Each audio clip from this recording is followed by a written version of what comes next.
power sees Omari Hardwick on Ghost's time behind bars. Prison isn't treating Ghost too well. Or, make that James.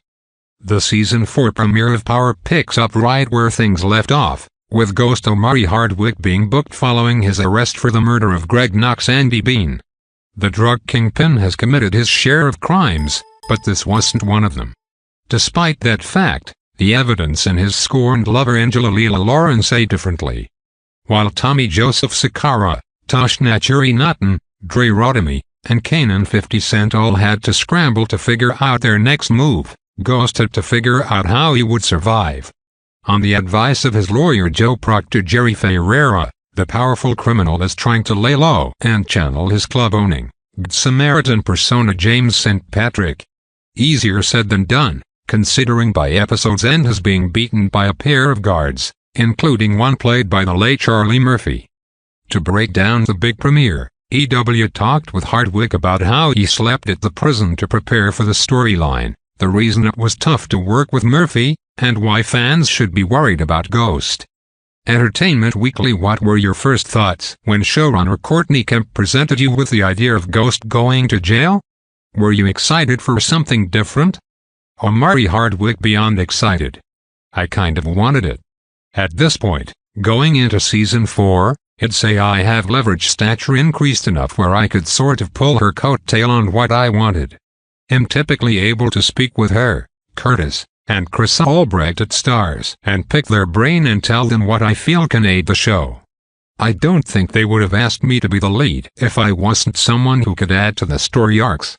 It was ironic because personally, I was at a place in my life where I kind of wanted to be isolated a bit. Celebrity had really taken off, and I think I'm okay at it, because I don't know how not to be a gracious and appreciative kid, but I still never got into this SH for Celebrity. So for me, that was happening simultaneous with perhaps wanting the character to go into an isolated state as well. I mentioned it to Courtney, and I think once she saw I was so willing and desiring that, she was on board. You talk about wanting the isolation. In the first 3 seasons you were often the connection between a lot of the storylines and characters. So what was it like being often separated from the rest of the cast for the most part? It was really interesting. And perhaps, again, because I had invited it so much, it wasn't a shock value as much, because I was really wanting it. I think most people following my career and power at this point can tell the levels of intensity with which I play every character. Being an ex-athlete meets a poet meets a trained actor, I think the combination of the 3 equals a pretty intense, very immersed, when it need be, dare I say, method actor. It was just me. So I did go method this season. I lived at the jail 3 days a week, where we shot. The wife allowed it. It was pretty intense. I was entrenched in it. Because of my personal journey, it felt so good to be isolated. It kind of aided my transition by character-wise being where I had to be. The opening was great with Ghost being booked and so quickly, pun intended, stripped of his power. He can't even answer an urgent call from Tasha. So what was it like playing this unfamiliar version of the character? Those things called themselves challenges, but for me, I wouldn't necessarily call it anything but a welcomed invitation. There's no one more multifaceted and dynamic and duplicitous than Ghost, so it was always one of those things that I welcomed with open arms. In talking with Courtney, Curtis, and Chris, I said from the gate that I wanted to play all the colors of this guy.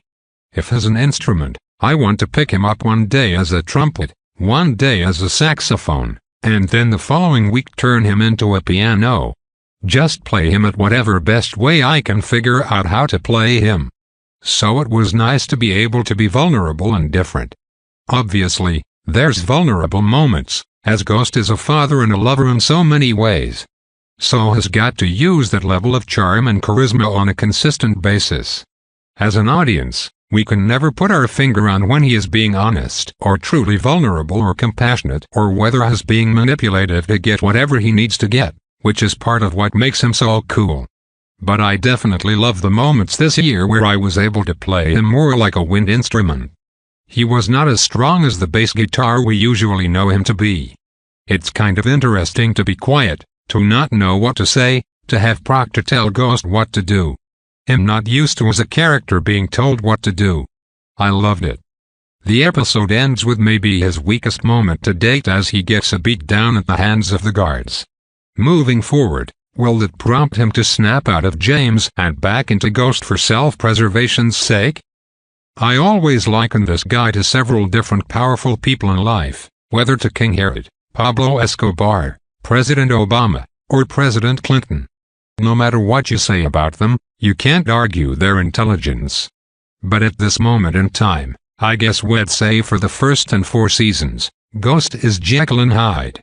So it's hard to answer the question without giving the world too much of a peek, but I'd definitely say that we already know that the adage is apropos for this guy that, you can take the guy out of the hood, but it's hard to take the hood out of the guy.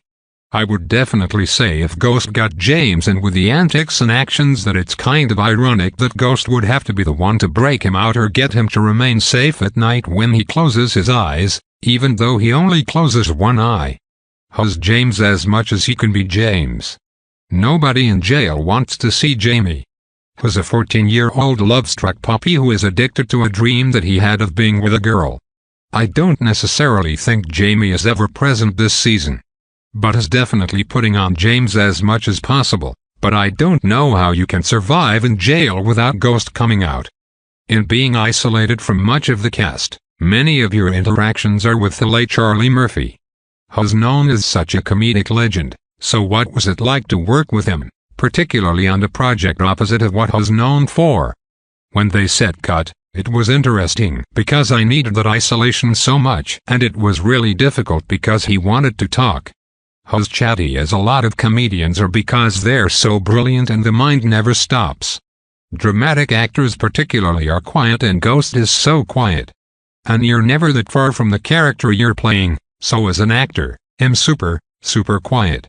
And so he was chatty and it was really difficult, but as such an icon that there were times where I would turn and kind of smile at him with a slight grin, giving enough respect, but sort of in my eyes making the statement of I don't really feel like talking right now. That happened a lot. I think he caught on. Being a fan of the show, it sort of helped since his level of respect was super high. And Charlie was bright and street smart, and I'm sure is talking to the angels in heaven and making them laugh and telling them the right places to watch Power on Sunday nights. Has a special cat. So rest in peace. Without giving any spoilers, what can you tease about the next few episodes of the season as a whole? It doesn't look good for Ghost. Thought's the best tease I can say. It's hard-pressed that a betting man in Vegas would win if they said he was getting out of jail. With the nucleus of the show, that means everyone else is affected. Everybody on the outside. Kanan may have wanted revenge, but even at the end of the day, was like, damn, if Ghost ain't getting out, what does that mean for my flow? What does it mean for Tasha and the kids? What does it mean for Angela and the cops? The cops aren't completely innocent in terms of how they've done things, but they're obviously happy that he's not getting out. But everyone else is sort of on pins and needles waiting to see what happens.